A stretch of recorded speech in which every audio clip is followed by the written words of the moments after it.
Hey guys, welcome back to TechMan. Today, let me show you how to connect Instagram to Meta Business Suite.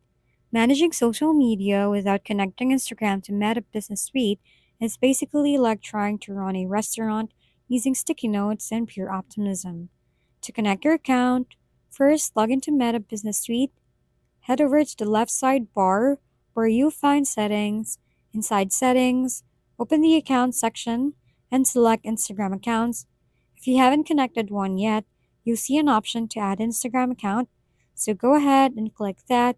Meta will ask you to sign into the Instagram account you want to connect, and once you log in successfully, you'll be prompted to assign it to your business portfolio so you can also give access to team members if multiple people help manage the page, which is useful unless your entire marketing strategy is just post and pray.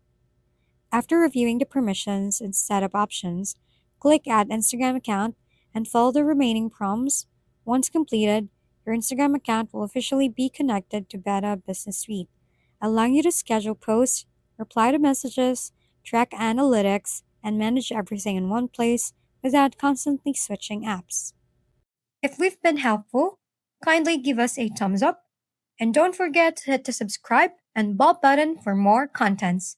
For any questions and suggestions, comment down below.